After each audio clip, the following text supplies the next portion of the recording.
All right, class, so this is an initial rates problem. So this is a review problem, but I think it's a really good problem for us to review. So the concept here that we're looking for is basically what the rate is for this chemical reaction. So when we're given a problem like this, the first thing that we're always going to want to do is write out what we call the generic form of the rate law. So the generic form of the rate law is going to be the rate, R equals K, the rate constant, times the concentration of my reactants raised to some power. And we don't know what this power is. That's sort of what the whole point of this problem is to figure out what that X and Y value, what they should be. And then through that, we'll be able to solve for the value of K as well. So that's what this problem is asking us to do, given the following data. Determine the rate law, so it's going to look something like this for the rate law. We're going to figure out X and Y, and then determine the value of the rate constant K. So finding that value of K, that's our ultimate goal here.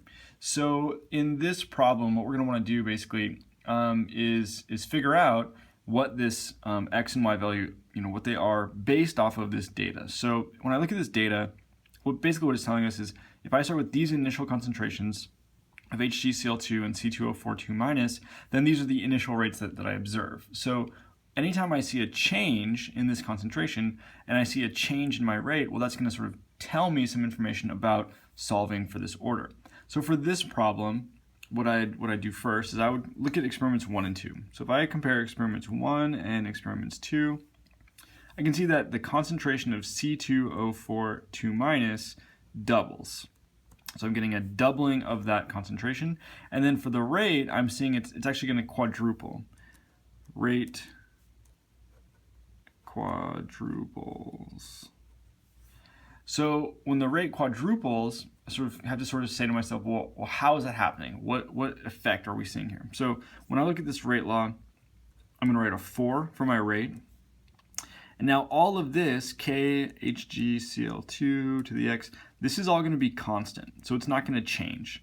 So when I go from experiment 1 to 2, right, when I'm comparing those experiments, all of this whole term is going to be constant. It's going to be the same. And then my concentration here is doubling. And this is going to allow me to solve for y. So if I look at this equation, well, how does 2 to the y power end up being 4 when y is equal to 2?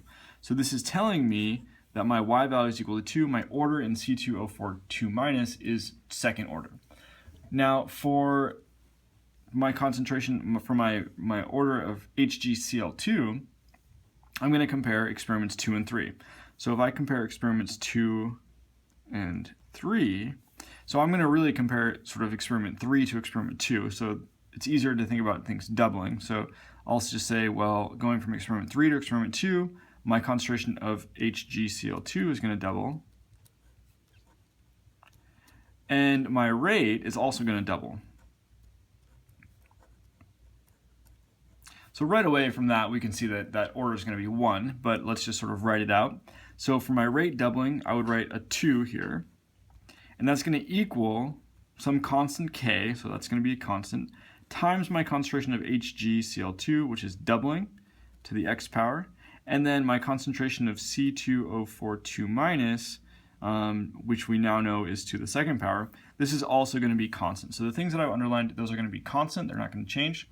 So how do I get from this doubling of my concentration to a doubling of my rate? Well, that will happen when X is equal to 1. So that's how I'm going to solve for my orders. So it'll be second order in C2O42-, first order in HgCl2. And then if I want to solve for the K value, well, now I can write that the rate is going to equal to K times the concentration of HgCl2 raised to the first power, and then C2O42- raised to the second power. And then I can choose any of these experiments. So as long as I choose any experiment and I'm consistent, then this data up here I can plug in to my equation down here.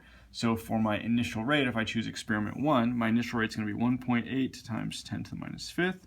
That will equal K times my concentration of HgCl2, so 0.1, raised to the first power, times my concentration of C2O42-, 0.15, squared. And now I'm going to solve this for K. So if we go ahead and solve this for K, I forgot to do that calculation, so we'll do it real quick. So solving this for K, the way that I would solve this, I'd put in 1.8 times 10 to the minus 5th, and then I would just divide that by 0.1 times 0.15 squared. and I get my K value is equal to 0.008.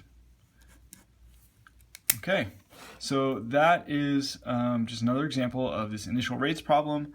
Really, the key is starting with this generic form of your rate law and then using that generic form of the rate law to figure out what the different x and y values are when we're comparing our different experiments. And choosing the right experiments to compare, that's also obviously very important because we need to choose experiments where only one thing is changing, right? I'm choosing experiments 1 and 2 because the C2O4 2- concentration, it's the only thing that's changing, and then whatever change I observe here, right, in my rate, that's going to be due to that C2O4 2- change.